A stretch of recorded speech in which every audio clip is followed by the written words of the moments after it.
I'm Chance Dorland, and this is the In-Depth Podcast, an interview program from expressnews.com with in-depth reporting and other resources for stories affecting San Antonio and Bexar County.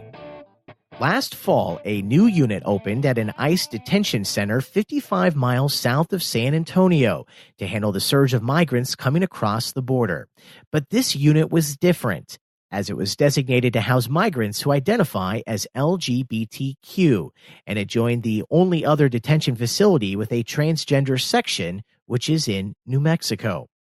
I'm joined now by Express News immigration reporter Silvia Foster-Frau to learn more about the stories of these transgender migrants who have made their way to the United States, and as I just pointed out, now mean that there are separate units to house at least some of them while they figure out their legal issues in the United States. So Silvia, as always, great to have you here on the podcast. And, to be honest, when I heard we were going to be talking about this subject, I have to admit I was surprised with all the attention you and other reporters have been giving to the southern border with Mexico. Most of my attention has been going to families and the separation of parents and children, and LGBTQ migrants was just not something that I had even considered. So, of course, I'm very glad that you're bringing attention to this issue. And I'm wondering how and when was it that this topic was brought to your attention and why you decided it was something you wanted to investigate for the San Antonio Express News? Yeah, thanks for having me, Chance. I thought it was interesting, too, an important kind of population to focus on and one that hasn't been getting a lot of attention recently. There are asylum seekers of all kinds. And obviously right now there is a lot of attention to these families, but particularly for transgender migrants, the story came about because I heard of one, right? And it was one transgender migrant and her lawyer. And then from there, it was when I learned that there was this new unit at the Pearsall Detention Facility, which has been around for years. But what happened is they opened this new unit, which they say is temporary, that is basically to just hold transgender women together in their own separate unit. So separate from kind of the cisgendered population of the male and female units that they already have.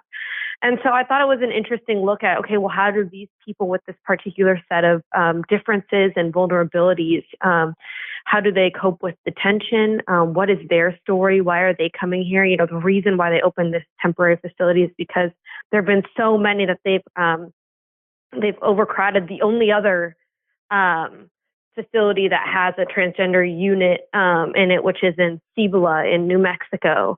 And so, why is it that they're coming? What's different for them when they're being detained and going through the asylum process? So that's kind of when I started from that one migrant who I met and her lawyer. Then it kind of opened up a whole new phenomenon that I felt wasn't being talked about and explored enough. So, Silvia, in your write-up on this topic, which is available now at expressnews.com, you wrote that in 2016, Immigration and Customs Enforcement officials detained 166 transgender asylum seekers. Now, in this fiscal year, starting in October, the number is 282, and more than 910 transgender migrants have been booked into a detention center since November 2015, which is about the time ICE began tracking that population.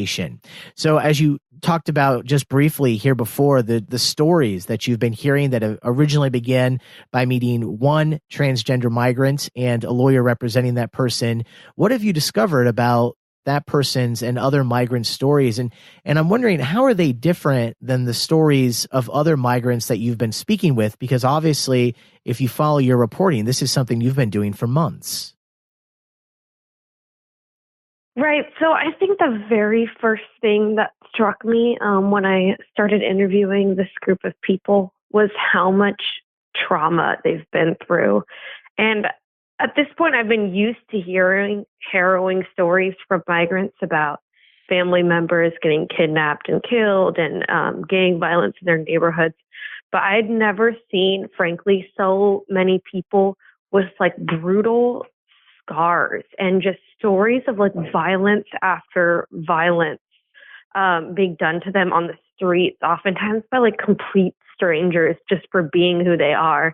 And so that was what I think first just really struck me about their stories. I just have not seen, me personally, I haven't interviewed a group that has been so like kind of across the board traumatized by various things, starting from when they were very young. A lot of them that I spoke to dropped out of school at a younger age, and they, because of bullying. And then from there was, from sexual abuse to just random strangers on the street beating them up, lighting them on fire, calling their names out. And so I think, first of all, just the kind of society and culture that they're coming from has given them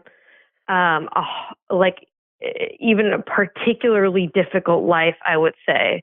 On top of the the other factors in the Central American countries that everyone talks about, I think there's something culturally there that makes it harder for transgender women and transgender men to survive and to live in peace there. So one of the different things about this population too is a lot of them, or many of them, come here without necessarily having a family member that they're reuniting with, or a family sponsor that they're hoping to meet up with, because a lot of them are actually fleeing their families. And so they come here and they don't necessarily have a person or a specific destination of a city with someone close to them that they know in mind.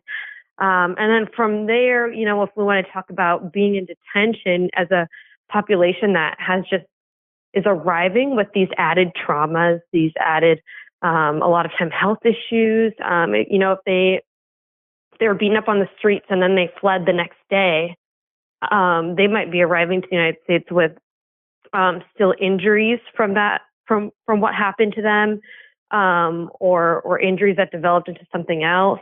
Some of them have HIV. There's not a lot of good access to medical care for transgender people in those countries, and so they resort to other methods, kind of under the counter and often unsafe ways to alter their bodies, or otherwise receive any kind of treatment. And so they come at different stages, and often in need of health and medical attention.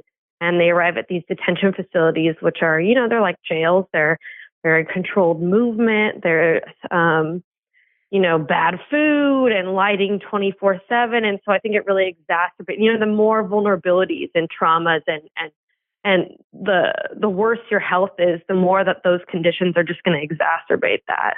And so I think part of ICE's idea behind these segregated units specifically for transgender women, because the great majority of the transgender migrants, interestingly, are transgender women. So they're biologically men, but identify with their gender as women.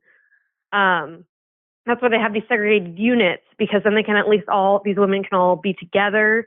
They understand what they've all been through. They can centralize resources when it comes to hormone therapy and other things, to try to kind of lessen that impact. Though you'll hear advocates say that beyond the fact that a lot of them think that nobody should be detained, a lot of advocates think that transgender people specifically shouldn't be detained because of these traumas that can get exacerbated in detention. So for all the reasons that you just mentioned, Silvia, in your write-up that's available at expressnews.com, you've also mentioned how when it comes to these transgender asylum seekers, they seem to be faring better than others when it comes to asylum requests. So it sounds like we have a good reason why.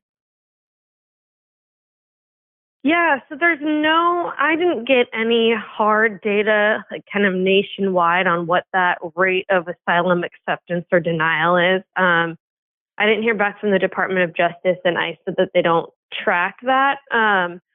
So all I heard is anecdotes from Raíces, the local organization here, and then the organization in New Mexico that handles those who are at the Cibola detention facility. And in New Mexico, they call the cases slam dunks, because if they can get a lawyer, right, if those migrants can get a lawyer, then basically the level of trauma and horror and lack of police response to reports that these people have made about what's happened to them pretty much guarantees them asylum. And so that's what it seems like has been happening. But again, like it's hard to say for sure because I don't have the nationwide numbers. So I only know what I hear from lawyers, so that's of the people who were represented. Speaking of asylum, you've also written that transgender migrants are in a unique position of challenging gender categories as they pursue that refugee status in the U.S. at a time when the Trump administration has banned transgender people from serving in the military and recently proposed a housing rule that would allow homeless shelters to shut their doors to transgender people. So I'd love to hear your thoughts on this. This is obviously something that would be so difficult to have to go through all the abuse you talked about before they come to the United States, then coming to the United States and having to go through the legal battle of getting asylum and hopefully, in their mind, that ultimate goal of getting that. But then this is a time in the U.S. when this is an interesting juxtaposition. Yeah, I think what's interesting is, these people are challenging both kind of gender categories, going from what is considered this hard set idea of sex and saying, well, I was born male, but I identify female. And then now they're also challenging kind of ideas of crossing countries and trying to belong and become part of another country. It puts them in like kind of a really unique crossroads. And with that, with the Trump administration, so I did have one lawyer say, like, sometimes I think I should tell them they should have gone to Canada or they should go to Canada or something like that. But at the end of the day, I mean, the things that we talk about in the United States, as one advocate put it at the Trans Latina Coalition, Madison Fairchild, she said that just does not compare to what they're going through in Central America. If someone is killed here, if you're brutally beaten on the street and you file a police report, the police are likely going to follow up on that and they're going to investigate it, and there's going to be some kind of repercussion, ideally. And that's just not happening in those countries, at least from what the migrants have been telling me and what advocates are saying. And so in that sense, yes, like, does the U.S. have high rates of transgender suicide and harassment? And do we have an administration that seems kind of less hospitable to this community? Yes, possibly. But in comparison to the kind of stories you hear about what it's like in Central America, I mean, for them, they're just like being transgender and walking down the street, like that kind of existence is dangerous. And that just can't be said. It's not that extreme here. We have law enforcement that works and that, generally tries to hold people accountable. And then finally here, Silvia, I want to give you a chance to make a final comment or two. And also the last question that I'm interested in, given your last response, I'm just assuming the transgender migrants that you've been speaking with or the different organizations that you've been talking to who work with transgender migrants who come to the U.S., do they assume they're going to be treated better here? I would have to think that's why they come. Yeah, so they all have kind of similar notions, I guess, that I would hear from other migrants about the American dream and the idea of living in a peaceful country and in a safer country. And from the ones that I've spoken to that have been released from detention and are in San Antonio or have now since moved on to other cities, they say that they can feel a difference. That when they walk down the street here, there's no one yelling at them or throwing things at them, less catcalling and that kind of thing. So I think they see the United States as like this light, this hope of being able to be free and express their gender identity and just be who they are, with more safety and with this idea that they can still live a happy life and feel accepted in the community, given who they are. And so the ones that I've spoken to here, they say that idea that they had is what the reality of what they've seen. So that's pretty they always smile, like they're just so happy to have finally made it on the other side, and they're very grateful to be here.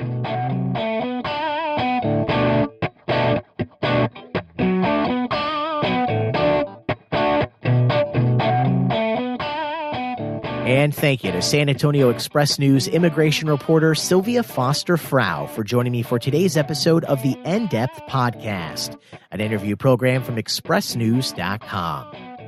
For the San Antonio Express News, I'm Chance Dorland.